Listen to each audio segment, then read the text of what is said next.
Hey, do you like playing video games with other people, maybe on the couch or online? Well, we've got you covered with these great new and upcoming games with cooperative play in 2022. We got 15 titles, so let's get started off with number 15. LEGO Star Wars The Skywalker Saga, like any other LEGO game that has come before it, is just perfect to play with friends. Whether you're young or old, these games are just pure, simple video game joy. Not only is this just a collection, a celebration of all the Star Wars movies, it's also a celebration of the classic LEGO Star Wars games, which were just so special and so unique and charming. They've really amped it up here, and with the revamped gameplay, like better shooting, larger worlds, and just the amount of characters that you can play as, it really makes sense to play with other people. And they still keep it pretty old school here. It's just drop in, drop out co-op, and it's not online. It's just good old-fashioned couch gameplay. If you have any memories playing any of the LEGO games with a friend, I highly recommend LEGO Star Wars The Skywalker Saga.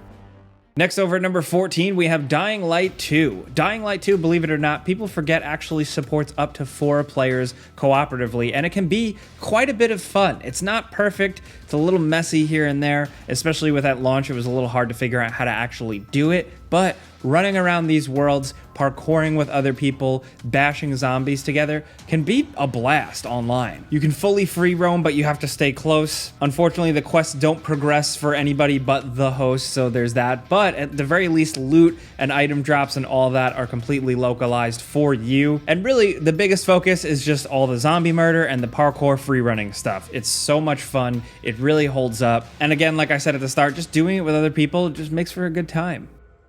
Next, over at number 13, we have Gotham Knights. As of the time of making this video, it is slated for release this fall. It has a release date of October 25th, 2022, and the jury is still out on it. The concept is really cool. We love Batman, we love the Bat family, we love Gotham City, we like the games that came before this, but gameplay trailers have left us feeling a little bit cautious. Still, at the very least, if you can play as Tim Drake, Robin, and punch bad guys with Batgirl, the comic book fan in me just thinks that's cool, and I'll give that a try. So we do know at the very least it will feature a drop-in, drop-out mechanic like other multiplayer co-op games, and the entire game was developed in mind for co-op. Of course, each player is going to have their own unique abilities and playstyles, and it has been shown in gameplay trailers that some of your movesets will kind of work together. So you and another player can just go punching your way through Gotham City, leveling up, unlocking new abilities, and doing all that video game stuff. Punching bad guys with a friend is great, but the big question is, like, really the story. How's this one going to turn out? Batman is dead. It's up to the Bat family to save the day.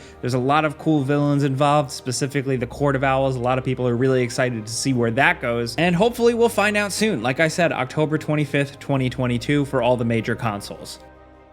Next, over at number 12, Warhammer 40k Darktide. Now, if you were into Vermintide, then there's this. This is another 4-player co-op action game within the Hive City, and it's very much looking like you against a bunch of wave-based AI enemies. And I mean, just from what we've seen here, like from the gear to the level design, the mood, the atmosphere, but also the feedback and real payoff of the weapons, this looks nothing short of incredible. If you have played Vermintide and its sequel, you probably know what's up by now, but this one, Darktide, is looking even more special. There's going to be a lot more combat options, a lot more customization to your playstyle with the different loot and stuff, and just seemingly a lot of chaos. It looks absolutely awesome, and it's releasing September 2022.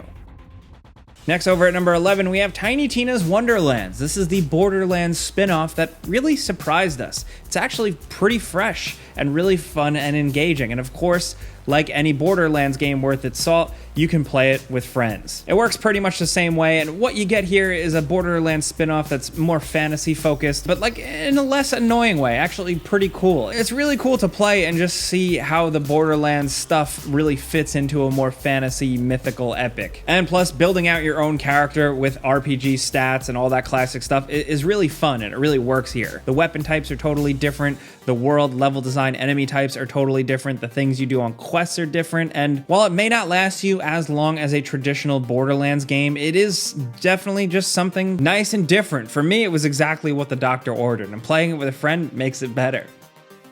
Next up at number 10, we have the new Saints Row. This is essentially a reboot of sorts with a new cast of characters and a setting change and a bunch of heists to take part in and territories to claim, so it really helps that you can do that with a friend. It's going to feature 2-player co-op gameplay that is drop in, drop out, and what's nice is apparently that mission progression actually carries over to the other player dropping into the game, so that's pretty beneficial. You really make your own character in this and do whatever you want and go crazy. We're still a little mixed on this one, judging from early gameplay stuff, but if it lets us get as chaotic as we've been able to get in the previous games, and to do that with a friend, we'll give it a try. That sounds pretty cool.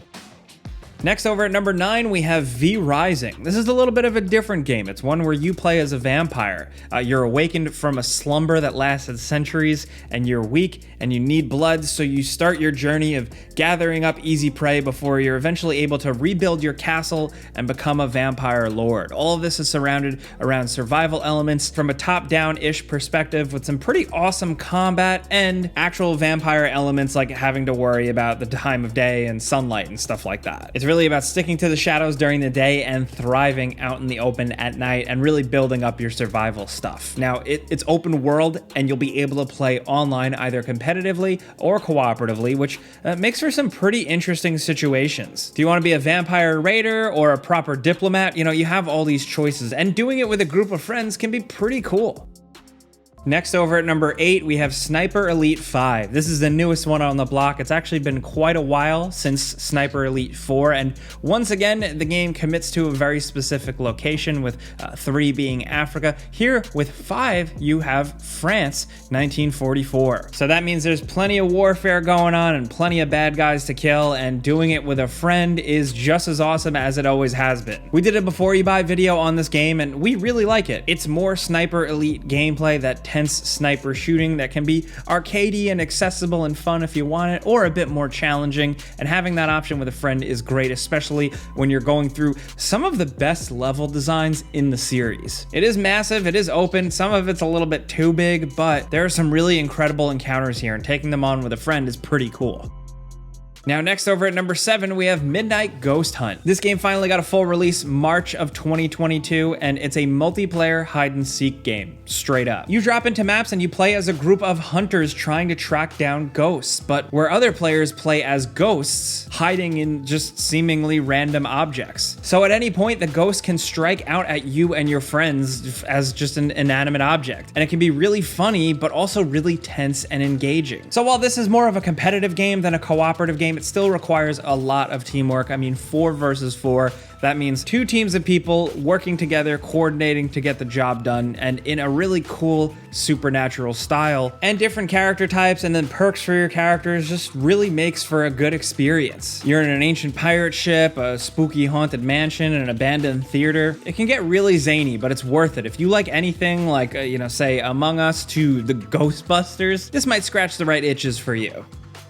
Next, over at number 6, we have Monster Hunter Rise. Now, Monster Hunter Rise technically released last year, but we saw the PC release here in 2022, and we just wanted to highlight it again because, to be honest, Monster Hunter is absolutely awesome, and Monster Hunter Rise is an incredibly great game. We loved it on Nintendo Switch, and now for people to be able to play it on another platform, it's just chef's kiss. Play Monster Hunter with a friend, whether you're playing Rise or any of them. It'll really make it click for you. It is so much fun, and we highly recommend it.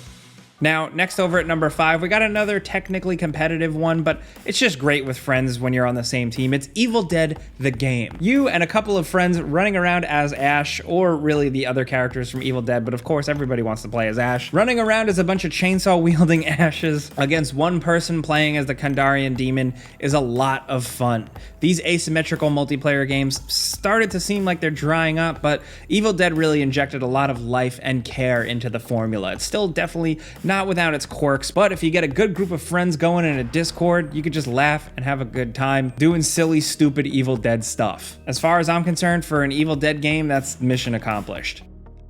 Next, down at number 4, if you're looking for something a bit more unique, a bit more indie, look no further than Core Keeper. Core Keeper is like a sandbox-style endless dungeon crawler, which you can play with up to 8 other players, which is absolutely awesome because things can get pretty crazy. You're mining, you're building, you're crafting, you're fighting, and you're progressing along an adventure with a really cool classic style to it. I mean, look at this art style. I know it might not be for everybody, but the vintage style definitely works for us. If you're playing with a bunch of friends, you can actually specialize in your specific role to help out and really kind of win over this harsh environment. It's just fun, it's quirky, it's cool, and it's moment to moment engaging, which is important. And with you and up to 7 other people, like I said, it can get pretty wild. Core Keeper has been out for a while now in 2022, specifically on PC. It has gotten a ton of great reviews on Steam for a reason. Check it out. Now down to number 3, we have Elden Ring. I don't know how many times we've talked about Elden Ring on this channel. It's insane, but really, Elden Ring is also great with a friend. Of course, if you know anything about a From Software game, it's not traditionally co-op like you'd expect. It's a bit more complicated than that, but you know, if you've ever been in a spot where you needed a little help taking down a boss, which a lot of people won't admit online, having a friend jump in and help you out is just a great cooperative experience. It's really, really satisfying. That's really the best example, the best use case for it. So we'll say that at least. If you've been completely soloing and lone wolfing Elden Ring, try and find someone else to play with because it can change things up. Now down to number 2, we have Cuphead, the Delicious Last Course DLC. Yes, believe it or not, this DLC expansion add-on for Cuphead finally released not too long ago, and it is not getting enough love. It's absolutely awesome. It's under $10. It adds a handful of new bosses, a whole new island, a playable character, Miss Chalice, that has her own different nuances to learn, new abilities and attacks, and it's just absolutely awesome. This studio knows how to build obviously incredibly beautiful art style, but really well animated and challenging bosses. The focus is once again here all bosses, and it is really challenging but really fun. And what makes it even better is when you're playing with somebody else. I played through almost all of Cuphead with somebody else, and I plan to redo it again with this Delicious Last Course DLC. The game is finally now on more platforms, so everybody should check it out. Now down to number 1, we have Teenage Mutant Ninja Turtles Shredder's Revenge. This is an old school style beat 'em up brawler where up to 6 players can play on screen at once, and it can get really chaotic. Each character though has their own little nuances, and it's really fun to not only check out playing as the Turtles, but also April O'Neil and Casey Jones and Master Splinter himself. This game is just full of absolute old school love, but it plays well. It plays a little faster, it's a little zippier, it's a little more engaging. There's a dodge button, the special attacks are really satisfying, the feedback, the hits are really good.